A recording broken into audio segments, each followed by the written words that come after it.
Europe 1, il est 8h39, la revue de presse. La revue de presse avec Natacha Polony. Bonjour Natacha. Bonjour Thomas, bonjour Julie et bonjour à tous. Bonjour. Ce matin, évidemment, les rotatifs de France ont saturé le papier d'encre noire, l'encre contre les balles et le noir contre le rouge du sang.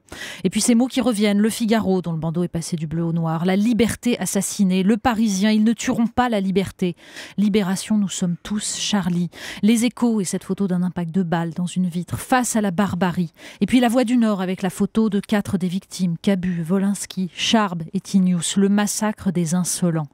Et puis il y a ceux qui ont choisi de donner à leur hommage une forme que n'auraient pas renié les dessinateurs assassinés. Le Courrier Picard, balle tragique à Charlie Hebdo, 12 morts. Et puis tous ces dessins, en une de Ouest France, un dessin de Chaunu, les martyrs d'un peloton d'exécution dont les poteaux sont des crayons.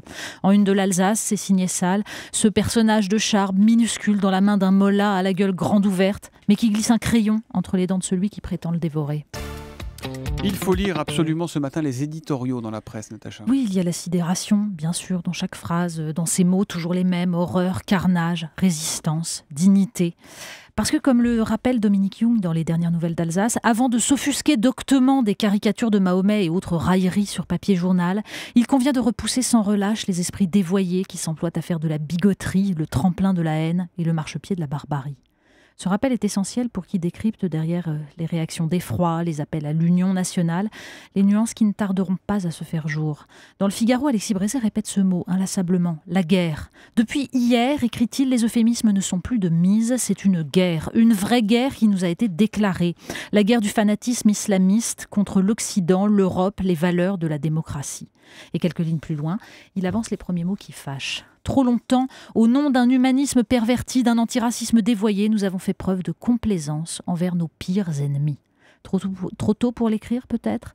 Visiblement non, puisqu'on peut lire dans Libération les mots des différents patrons de la presse française, notamment ceux d'Edoui Plenel. Je considère que c'est un signal d'alarme pour toute la société française, car à force de jouer avec les haines, nous produisons des monstres qui se retournent contre nos libertés fondamentales. Nous avons créé un climat où ces crimes sont possibles.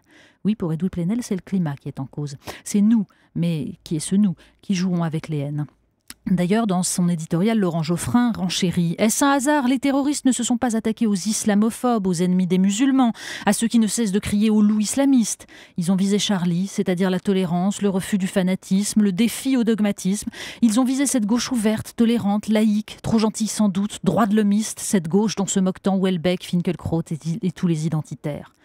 Les supposés islamophobes, eux, Laurent Geoffrin se dit finalement qu'ils l'auraient peut-être cherché.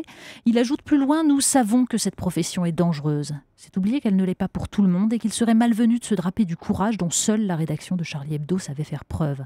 C'est oublier que certains étaient là pour estimer que Charlie, après tout, le cherchait un peu.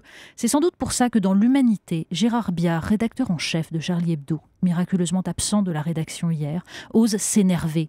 S'il y en a encore pour faire la fine bouche, écrit-il, et nous traiter de provocateurs, de laïcistes ou de laïcards intégristes, alors là, j'aimerais bien les avoir en face de moi et qu'ils me le disent de face, et il faudrait qu'il y ait 2 flics pour me tenir. Il y a l'émotion, il y a aussi la réflexion sur le terrorisme. Bien sûr, c'est l'autre versant, à côté des proclamations de la sidération, la question du terrorisme et de ses nouvelles formes. Dans le Figaro, l'avocat Thibault de Montbrial explique comment le pays, jusqu'à présent, malgré la menace, vivait dans une forme d'incrédulité. On acceptait, dit-il, une sécurité renforcée, mais sur un mode plutôt décontracté. Aujourd'hui, ajoute-t-il, la menace terroriste a changé. Pour employer une métaphore militaire, renchérit Jean-Dominique Merchet dans l'Opinion, il s'agit bien d'une frappe de précision et d'un assassinat ciblé. Le terrorisme, ajoute-t-il, est aujourd'hui globalisé au nom de l'islam. Des Français pourraient attaquer un journal français, comme d'autres Français ont été les geôliers d'otages journalistes français en Syrie. Alors il parle de logique totalitaire et quelques pages plus loin, François Heisbourg, spécialiste du terrorisme, renchérit en soulignant que ce ne sont pas les engagements de la France en Irak qui sont en cause, mais bien le seul fait de la part de dessinateurs de se moquer de Mahomet. Une question de valeur donc. Voilà, il faut aussi parler des autres sujets, Natacha. Oui, mais il y en a très très peu et le reste, bien sûr. Alors il faut lire l'entretien avec Michel Houellebecq dans l'Obs, c'est passionnant, mais ces mots sur la République qui selon lui est morte, sur sa façon, dit-il, de ne pas agresser le politiquement correct, mais de le traiter comme un phénomène étrange, saugrenu. Tout cela, en fait, certains y verraient encore un climat. Et on termine avec un autre climat, le vrai. Oui, non, c'est surtout que, non, justement, le seul qui se dégrade bien plus encore malheureusement que le climat atmosphérique, c'est celui dont on parle aujourd'hui et beaucoup de journaux ont décidé, pour lutter contre cette dégradation du climat, de publier les dessins des journalistes assassinés. Alors on peut citer la une de Marianne à paraître vendredi, un dessin de T-News. Le doigt d'Allah écrasant un imam intégriste et lui disant « Allah est assez grand pour défendre Mahomet tout seul, compris ?» Et puis pour tous ceux qui ont oublié la solitude de Charlie Hebdo, qu'on accusait de jeter de l'huile sur le feu, La Croix montre la double une de Charlie du 26 septembre 2012. Une une barrée d'un bandeau, journal responsable, un journal entièrement blanc. Et puis Charlie Hebdo normal, rebaptisé journal irresponsable, avec ce personnage hilarant de Charb, un homme préhistorique tenant de l'huile et du feu, et ce commentaire, l'invention de l'humour. Merci Natacha Polony, la revue de presse tous les matins à 8h30 sur Europe 1.